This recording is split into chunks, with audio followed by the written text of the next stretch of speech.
Welcome to Manager Tools. I'm Mark Horstman, one of the co-founders here. Due to coronavirus, we thought it would be helpful for us to re-release some casts that address problems that you may now be facing in your professional or managerial life. We have topics like phone one-on-ones and distance management for those of you who are being asked or encouraged to telecommute, and much more. What's more, we're releasing these casts daily over the next several days. We didn't want you to have to go back through our archive and find things that might be relevant. We've already done that search for you. We hope this helps, and if you need help, reach out to us. Good luck in the days, weeks, and months ahead. We're rooting for you. Welcome to Manager Tools. Today's cast, part 2 of our series on Race, Don't Chase. And if you haven't listened to the first part, well, you know what to do. Go back to last week and listen to that first.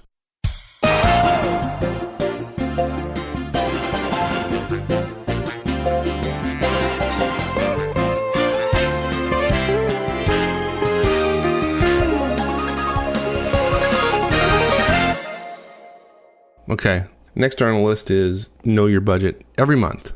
Yeah. I mean, I think we've already said it. We've already suggested it. So, yeah. But you know what? I find we do better in these things when we separate the interval or the timing or the duration from the actual behavior. But you're right. We're just highlighting the point we've already done. Budgets are usually managed monthly. That means every effective manager every month does not rely on their sense of the month. They don't rely on their gut about spending versus revenues. They don't assume that the month has 30 days because not all of them do. They review in detail every line item on the budget, every single one. We don't have time in this cast to teach variances, but that's what you look at, right? What your spending was relative to your budgeted spending, actual versus budgeted, create what's called variances. And it's likely your firm will tell you all about every variance you have. And it really stinks to have someone else tell you about a variance you don't know about. Right. Well, we also have a thought on looking at it analytically versus as a snapshot. Yeah. Okay. A couple of things on analytically. If you're getting your budget report as a PDF file, you're getting the short end of the stick. And I'm amazed people accept this, right? And you ought to be doing something about it. There are two ways you can address that. One, build your own spreadsheet that follows the report. Okay, you could do that. Although, you probably submitted your budget on a spreadsheet. So just go back and get that one, change the name from budget draft to budget operating, and start keeping track of what comes into the PDF and put it into the file. That's actually entering the data, reading the PDF. If in fact they won't give you a file, they give you a PDF, is a great way to get the numbers in your head. And I talked to an executive once. He says, you know what? I'm putting it in the budget. He says, I've been doing this for years. My budget is like 80 million. I can't do all of it, but there are about 30 lines that I asked my finance admin to let me do so I can get comfortable with them, because I know when I tell my boss, the COO, that my number on this, which is something he's particularly interested in, it was X, he always is appreciative that he knows. I know what I'm doing. I have a business, and so I ought to know my costs, and knowing your cost is knowing the number on that cost line.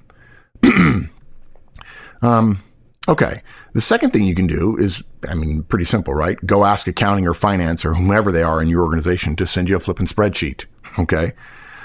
Yeah. When I see managers using calculators to figure the end of year and quarterly variances when they ought to be built in and just be simple formulas in a spreadsheet, I throw up a little bit in my mouth. I feel, like when we got all this computing power, and really what we're doing is amassing PDFs and emails on our hard drives.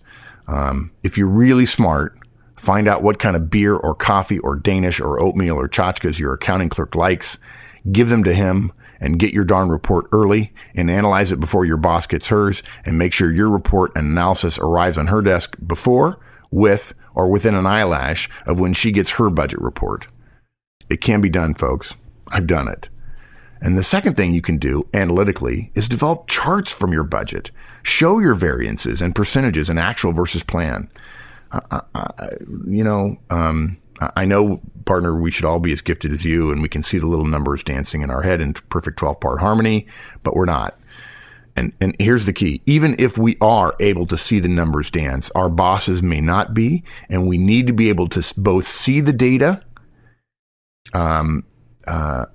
and also share a visual representation of the data such that we can understand not only what the numbers are, but what they show to someone who doesn't have the ability to look at all the numbers themselves, because there are 8 or 9 managers reporting to the director, and the director can't see every single one of your lines. Yeah. Yeah. Well, I'm to be honest, I'm no different than you. And the numbers I remember well are the variances. I mean, that's how you manage a budget, right? I'm 2% to plan. I'm 3% to plan. Yeah. I'm amazed that I look at people that reports and I said, where are your variances? I don't know. I'm like, okay, build a form, build a form at your desk right now. Sit down, build a form, put a calculation in there. What's the variance of actual to plan? And by the way, if it's more than 2%, make it red or blue or green or something. You can do that in Excel, I think. Yeah. Right. Okay. Well, you were on the roll there, weren't you? So let me get out of your way by saying, and now versus plan. You just made made reference to it. Yeah. You totally know when I'm into a cast and I'm stealing the next point from the outline in our previous point. We've already said that you want to look at your numbers relative to plan. One simple technique we can share right now for a downturn is that if you are under plan, as you look at ways to cut spending, stay under plan. In other words, don't think that, well, I've got a cushion here, so that's someplace I could spend a little bit more. Keep it well. If you're 10% below plan when you should be 1% below plan, don't close that gap. Stay 10% below plan next month and the month after. Okay.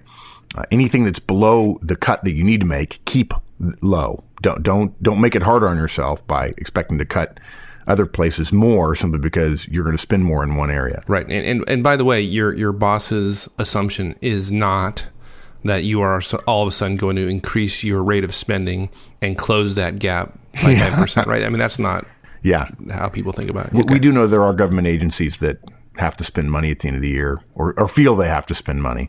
I should have. We're not talking about that. Yeah, I should have made an exception for government. I'm sorry. Yeah, that's okay. Look, if you were at plan, then plan cuts to get to being under plan quickly, right? If you're over plan, require individual spending approval from you for all items in that line. And it's probably misleading. Nothing wrong with reviewing every budget expenditure that is, it depends on scope, obviously, when you're in a market downturn, particularly from those managers who have shown that they can't wrestle their budgets to a lower number when you ask them to. Right. Yeah, I think that even though this isn't a budgeting podcast, we're not teaching budgeting, we should say what we mean when we say versus plan. It's how much money you've spent relative to what we plan to spend when you got your budget approved. That's what we're talking about. Yeah, exactly. Right. And many of you might be surprised that monthly budget line items are figured using the magic of the rule of 12, meaning there are 12 months in the year. Take your annual monies, divide by 12, and there's your monthly plan. And we'll talk in the future about more effective ways to plan than that. And finally, here we recommend knowing your budget versus company and industry, right? A little broader view of your budget, just in this kind of insular look at, okay, here's my budget, here's my plan, here's what I'm spending. We're thinking you ought to look a little further outside. Yeah, and this is one of the hidden gems. The people that become executives learn this earlier than people who don't. The vast majorities of managers I know do not connect the learnings they do about the market, about the economy, with their day-to-day tasks. But this activity, which is really assimilation of market forces into insight that drives business decisions, is at the heart of what makes for great managers and really all executives.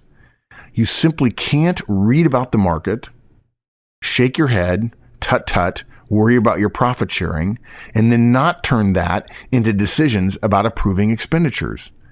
If you're reading about a softening of the market, you need to start going below plan. To that end, you've got to know where your industry is going, what it's doing, what your company is doing relative to your industry.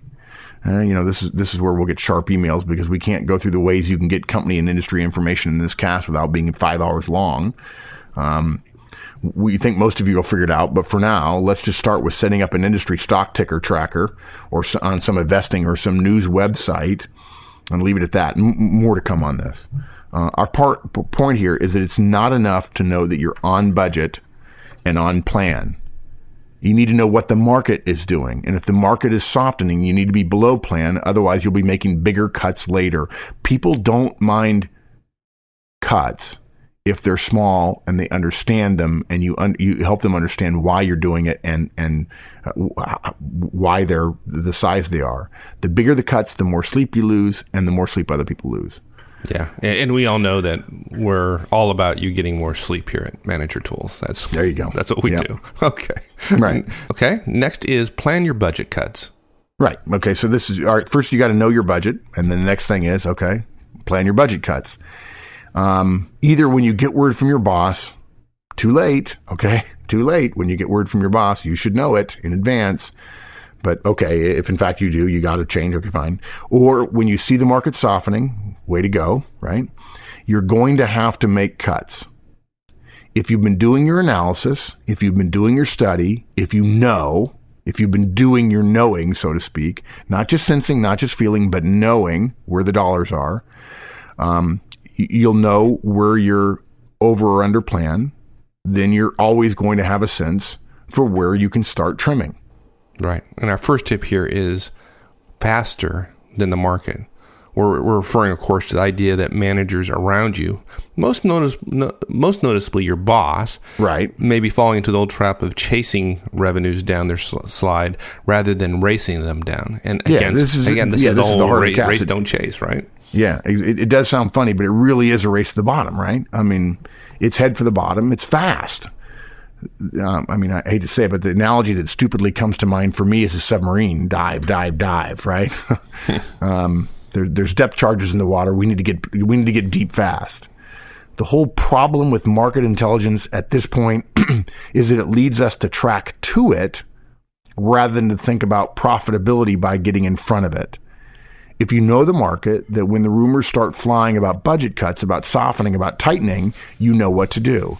Anticipate what your boss will ask for, read in advance what you think the market is saying, and get there now. If you're in doubt about 2 or 3%, choose 5% and find that amount of cuts. Even going further, if you think you're going to get a 2% thing, what would be hard, in fact, about having a separate budget, just another sheet in an Excel spreadsheet, which basically says, here's what my budget would look like 5% smaller. Or here's what my budget would look like in the 5 biggest spending areas, 5% smaller, right? The variable spending that we have. Right. And having that before your boss asked for it. Being a little proactive. Do you know anybody who's ever done that? I think I know you. Yeah. Okay. Right. Yeah. How hard? I mean, it's just using the power of Excel or any spreadsheet to do a what if, right? Right. Like, look, a good example. Folks, if you're in an upturn, within the next couple of years, there's a good chance you're going to be in a downturn. So put a separate sheet behind your primary budget sheet in your spreadsheet and say, this is what my budget looks like with the top 5 variable costs being cut by 5%. And then you know the numbers. And when your boss says, I wonder what would happen if we cut things by 5%. And you say, well, if I cut my top things 5%, there are 6 of them, my budget would be this much less. I could get you savings of X. Here's the ramifications of it. Right, exactly. And that's the beauty of having done it before. And you can say, okay, I'm going to cut my training budget by 5%. Okay, and here's what's going to happen. Here's the commitments we won't be able to meet that we could. Or better yet, here's how I'm going to mitigate those risks. Here are the risks, and here's my mitigation plan. Okay, let's be clear. We're going to have a cast on mitigation versus here's what I can't do. And this is classic from IT managers. Well, that just means we can't do this project. No, what it means is everybody's going to have to be more productive, right? Okay, fine. I won't send them to training on X. I'll do the training myself, right? It'll take me an extra half an hour a week, but I can do it. And that'll save me a couple $1,000s. So, right, yeah. And there's a difference between saying I can't do it and risks will increase. Yeah, exactly. Right, in a downturn, you might be more comfortable. You might be comfortable with risk. The idea that I'm not going to do it is a different animal entirely. Okay. Again, we're stealing from the next point, though, which is more than your boss wants. Yeah, stop getting ahead. Yeah. Come on. Too many bosses will be happy to help you chase the market to the bottom. We just said that, right? We can't say, because we don't know your boss, whether you'll be required to decrease your reductions or whether they'll be impressed by your budget management skills. Be ready to hew to the market rather than to what your boss says is the new market, which just happens to be the current market. Pick a number based on your analysis and hit that, even if it's higher than what your boss wants. Okay. Now, what about considering presenting multiple options? I mean, it seems kind of obvious, but any thoughts? I don't know. I'll tell you what. I think when we say that, if I said that at a cocktail party, people will say, well, yeah, I do multiple options. I say I can cut my budget 1%. The boss says I said 3. And so I go back to him again and I give him 2. And he comes back and says, no, I said 3. And so finally I get to 3. But during that whole time, I'm thinking about nothing but budgets for 2 weeks, and I finally get there. There's multiple options. Okay, that's not what I mean. We can't know what everybody's going to face in terms of their boss, but we've seen it too often. The boss following orders says cut X%, but the market savvy direct knows the number should really be X plus 3%. In this case, don't just shove your superior knowledge in your boss's face. Present him with 2 options, the lower and the higher. And there's another situation where you feel that the area that ought to be cut the most is in, say, travel. I'm making that up. But your boss thinks it should be printing. Again, totally made up categories here. He's probably applying a blanket focus on travel, which is dumb often, but okay, maybe he's gotten guidance. But now you've got to work up 2 sets of numbers, one where travel gets cut and one where printing gets cut. But don't present only one that meets the number. Make sure both do. And the process of going through preparing this helps you look at what your expenditures would have been. And if it's August and you're having a downturn and you need to say, okay, well, can I cut spending in this area or not? Look at what your spending was for January through July and ask yourself, how are we better or not because of that? And could we have gotten rid of some of this variable spending? And if we could have, say, well, okay, I can do without that. I can cut this a lot. Maybe you meet the primary category that your boss wants, but there's other cuts that you can make as well. And you believe you as manager can change your behaviors and mitigate the risk that comes from not spending the money that the original profit margins that the company produced for Wall Street or investors were based on. Right.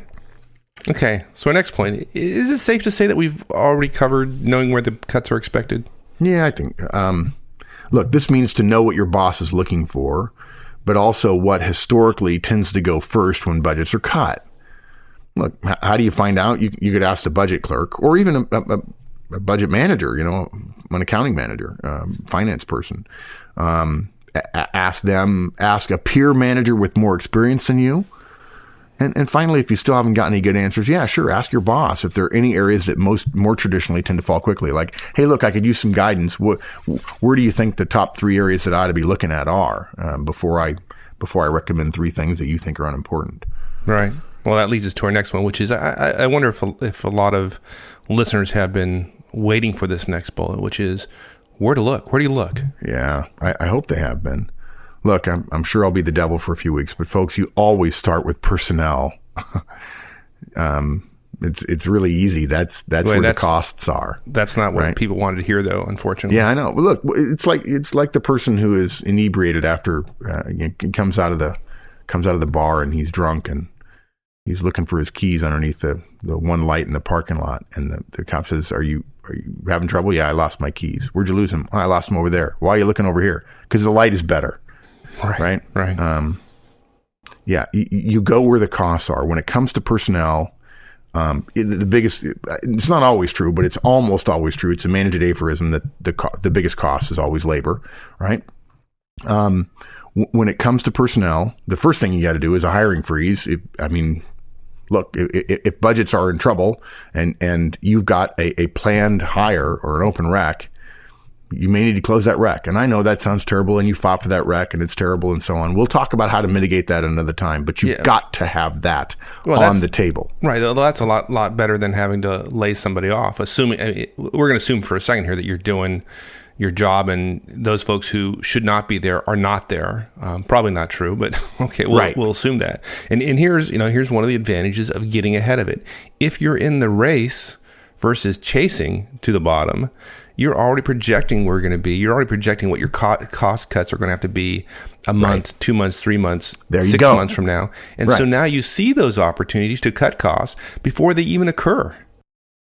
Right. Yeah. If your next month's budget has spending for a future hire because you have a rec, right? Not hiring that candidate takes that spending off the budget. And immediately it's a cut cost for the future. Even if you haven't spent it this month, it helps next month's profitability because that month's salaries are not included in your budget. Yeah, exactly. And surely you're going to suggest termination in some cases as well, right? Yeah, I don't have to. You just did.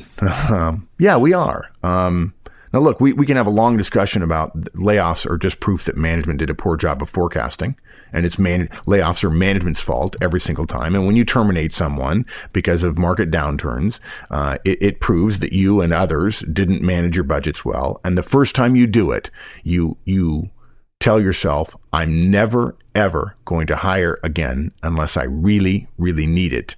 Because now I realize I could have probably gotten along without this person, and now I have to do the hardest thing managers do, which is to terminate people. And yet, just because you made a bad choice in hiring them, even if they were good, because you now realize the market can't sustain the labor costs that you have incurred over time, just because you made a bad decision doesn't mean you get to ignore that bad decision and say, but I'm not going to terminate them. I mean, you may find another way to save the money. We're not suggesting that. It's not always a case where you have to lay people off or terminate them. But it does happen, and it is a responsibility for managers. And the fact that you made a bad decision in the past doesn't obviate your need to make a different decision now. Right. You review all costs. You look hard at the savings that could be won by cutting low performers. Now, look, I believe we can say this because we have spent years talking about it's all about people. And I'm sure we'll get some not nice mail because, oh my gosh, I can't believe you say that. But the company has to keep going. And if they work for you and you are thinking about cutting them and you haven't done the hard work of coaching them, of developing them, of giving them feedback, we can't change that today. We're not suggesting that management is easy. We never suggested it was easy. Sometimes you have to make hard decisions. Again, we hope you've done your due diligence. We hope you have a long history of documenting their failures and coaching them and them failing to be coached and repeated feedback and so on. And yet, if you don't, regrettably, you may be asked to offer someone up without having prepared them. And that feels like miserable. I hope. I mean, I hope folks don't feel good about that. Yeah, we hope. We hope you do feel miserable if you haven't done your hard work. And then there's a downturn and you realize, gosh, the right thing for me to do here is to get rid of somebody. I don't mean that sounds crass, get rid of them, to ask them to leave, right? And it's your fault.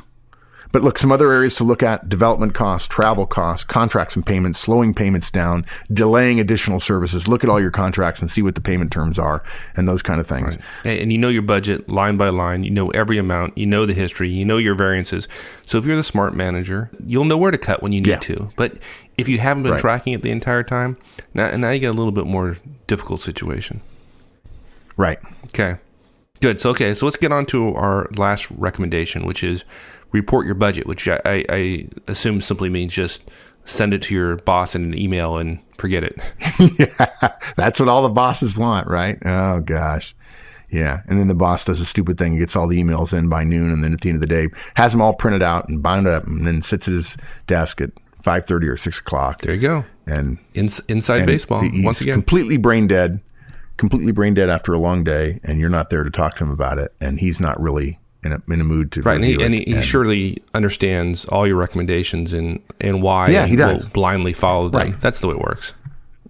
Yeah, it is. It's management nirvana, actually. I think the land of milk and honey. I probably could have named this more effectively, but I wanted to keep the parallelism of know your budget, plan your budget, report your budget. It's your budget. It's yours. Don't deny it. Budgets have power, and they confer power to you, and that means obligation as well. What we mean here is that your budget is both a series of figures which add up and a perception of your management acumen and professionalism. The first, happens based on your day-to-day management, which is the series of figures, and care and oversight of spending and changes and variances. The latter, though, the perception, is very seriously influenced by the look and feel of how you report on your budget and its status. all efforts you take to make your budget look good. I'm not suggesting faking the numbers or putting together a chart that misrepresents or misleads, but any effort you take to make your budget look good in terms of how you report it to your boss, charts, explanations, slides that are clear and brief, no illegible or unintelligible small print. All of this goes into the perception that your budget is well managed, even when the two really, frankly, have nothing to do with one another, because you could just be putting, lipstick on a pig. Right. But believe me, people draw conclusions about it. And nothing we're talking about here suggests that we think that you ought not to follow procedures within the company. I mean, we believe the opposite, right? You ought to follow procedures. Yeah, we recommend you follow procedures, and some people will say, well, I can't do what you're asking me to do because the procedures say this and this and this. No, follow the procedures and then figure out how you can still do this. If you discover you're the only one who knows race don't chase, don't suddenly act as if you've got your own way of doing things. Talk to your peer, talk to the accounting clerk, find out what the processes are about budget reviews, right? If need be, ask your boss what the next steps are. This stuff is important enough to both profit and to your career that we highly recommend you schedule time on your calendar to accomplish all of this. Your budget review, your presentation preparation, rehearsal for it, and so on, so that when your boss sees your budget, you are there to explain it. Don't just email your budget to your boss and act as if, okay, I'm done. Spend time, sit down, analyze it, prepare the presentation, rehearse the presentation, and then be ready to walk your boss through it. I thought this was one of those things that was so important that actually it was the one exception to the schedule your priorities rule. Yeah. So I actually have to schedule. Okay, good. I learned something today. All right. Yeah, and I guess the subtle point we're making here is we not only believe it's important enough to schedule your priority of analyzing your budget and knowing your numbers, we believe it's important enough to schedule time to make it look good, to prepare the presentation, because the presentation makes a difference when it comes to budgets. And too many people email them to their boss looks at it cursorily and says, okay, here's what I'm going to do, because it's easier for the boss to do the math. Right. Yeah. You don't want to do that. I think even more directly, your budget to your boss is the presentation, and so you better you're making a presentation. I think it's a good distinction. You're making a presentation. You're not sending in a budget. You're presenting on it. It's a subtle but important distinction, I think. You're right. You're totally right. Okay. And next is show your cuts. Yeah, we're oversimplifying. I apologize. I'm oversimplifying. I say we. I'm oversimplifying. You create a presentation. Obviously, we would provide some sort of template, but it's totally dependent upon the procedures your firm uses. You create a presentation which shows both your budget as is and what changes you're proposing and what the savings will be. If your number is bigger than the boss asked for in terms of cuts, be prepared to be asked how you're going to achieve it and have clear ideas about how you can manage through the losses of resources. It might be internal training rather than external training. It might be a realigning of tasks. It might be delaying a new initiative by 3 months. It might be you becoming more involved in a particular area and reassessing some things. Be clear. Connect those activities to your goal numerically, arithmetically, and behaviorally. Good. And our final point here, which, God, I hope would be obvious, but it never is. And so we'll talk about it, which is, for Pete's sake, be discreet. Yeah, man. Managers walk out of their offices all the time with budgets strewn all over their desks. When are we going to learn that if it isn't budget season, and everyone knows when that is once a year, then budgets strewn around your desk is a bad sign? It's stupid, but why do we only look at budgets in a downturn? Okay, it's not stupid. It's easy. Profits, right?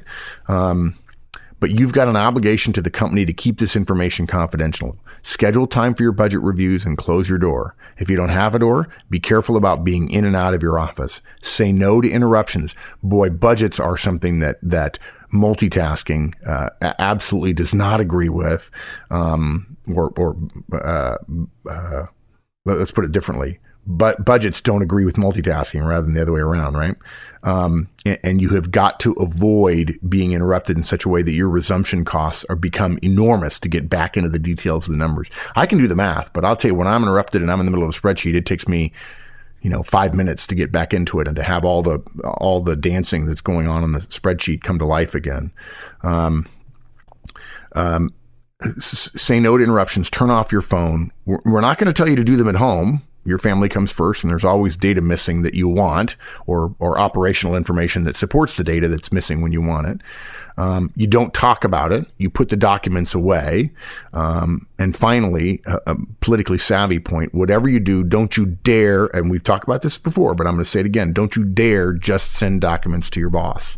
Get time on her calendar, present your plans and your changes and the resultant bottom line. Sending a file over with a good number at the bottom doesn't do you justice, makes your numbers just like everybody else's, which is to say without clarity, without insight, without foresight, and quite frankly, hey, why is he sending me 5 when I only asked for 2 in terms of cuts? Suddenly, race don't chase makes you look stupid rather than smart. This is not a race to be smarter than your boss. You don't want to go around proving to your boss you're smarter than him, but you can be more effective. Fight for time to present with your boss discreetly, and discuss with your boss, all the while keeping your mouth shut about it, particularly to your directs. If somebody asks, if you're not comfortable saying no to questions about whether you're working on the budget, then say no comment. I'm sorry. I can go on and on about discretion and so on. That's not to say that you're not getting input from your directs. That's great. We love that. And it's not to say that they won't know some of the things you're doing. And yet, when it comes time, there are some things you probably can't discuss. And you have to be willing to say, sorry, no comment. So, too long. I apologize. Yeah, long, but God, incredibly valuable. So I hope folks got a lot out of that. So let's wrap it up. Points we covered: race, don't chase, define. So we defined what that was. Right. We had a key disclaimer, which is that this cast is not about budgets per se. Much more to come in the future, and we've decided that it's at least 28, maybe 30 over the next 10 years. There you go. Know your budget, line by line, by month, actual versus plan across both company and industry. We say know your budget, know it thoroughly. Plan your budget cuts faster than the market, more than your boss wants, multiple options, and then report your budget in person. The presentation is critical. It's a little. There's a dog and pony show happening here, and it's worthwhile that you be the one giving it. Yeah, don't leave acceptance of your proposed budget to chance. Do yourself a favor. Make a presentation. Okay, awesome, my friend. Thanks, partner. Alrighty, we'll see you. Well, folks, that concludes our discussion on Race Don't Chase. Let us know what you think on the discussion forums. Before I go, though, a quick reminder. Voting for the podcast awards is going on right now. You can vote every day at www.podcastawards.com. Do all of your favorite podcasts a favor and go over and vote often. And for those joining us at the Atlanta Effective Manager Conference November 11 through 12, check your email for some material to review prior to the conference. It's there waiting for you. If you're not joining us and wish to, we still have room. Head over to manager-tools.com for details on how to sign up. Again, that's November 11th and 12th in Atlanta, Georgia. All right, folks, as always, thanks for listening, and we'll see you again next week. So long.